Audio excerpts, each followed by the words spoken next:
दोस्तों, आज मैं आप लोगों को 1883 की एक घटना इरप्शन ऑफ क्रेकाटोआ के बारे में कुछ बातें बताने वाला हूँ। तो चलिए शुरू करते हैं। क्या आपको पता है कि पृथ्वी पर सुनी गई सबसे तेज आवाज कौन सी थी? अगर नहीं पता तो आपको बता दूं कि क्रेकाटोआ ज्वालामुखी विस्फोट को पृथ्वी की सबसे लाउडेस्ट आवाज मानी जाती है। ये आवाज इतनी लाउड थी कि इसे 5000 किलोमीटर दूर तक सुना गया था और इस आवाज को ऑस्ट्रेलिया के पर्थ सिटी में भी सुना गया था। इसकी आवाज 160 किलोमीटर दूर से ही 172 डेसिबल्स की रजिस्टर की गई थी, यानी कि एक जेट इंजन जितना आवाज। इससे आप इमेजिन कर सकते हैं कि इस ज्वालामुखी ने कितना आवाज किया होगा। क्या आपको पता है कि इस विस्फोट से उड़ी राख 80 किलोमीटर तक हवा में उड़ी थी? इसका फोर्स हिरोशिमा को तबाह करने वाले एटम बम से 10,000 गुना ज्यादा शक्तिशाली था। ये क्रेकाटोआ ज्वालामुखी जावा और सुमात्रा के आइसलैंड के बीच आया हुआ है।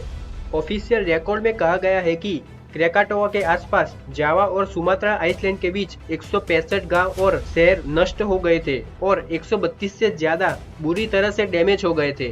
क्या आपको पता है कि ज्वालामुखी विस्फोट के कारण जो सुनामी आई थी वो 120 फीट ऊंची थी। इस सुनामी में समुद्र तट पर रखे 600 टन के ब्लॉक्स को हवा में फेंक दिया था।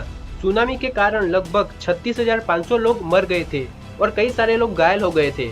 ज्वालामुखी की राख से सूर्य के आसपास का पूरा हिस्सा 3 दिन तक काला दिखाई दे रहा था।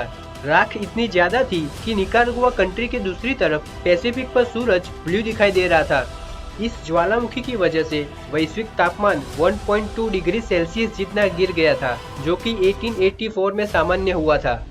ज्वालामुखी विस्फोट से 840 पेटाजूल्स जितनी एनर्जी रिलीज हुई थी।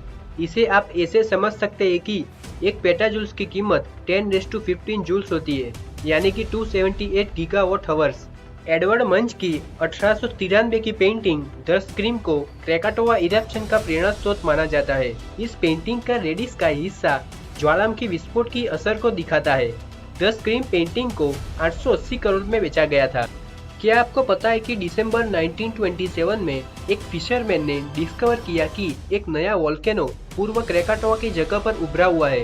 इसे एनेक क्रेकाटोआ चाइल्ड ऑफ क्रेकाटोआ नाम दिया गया है, जो आज भी सक्रिय है।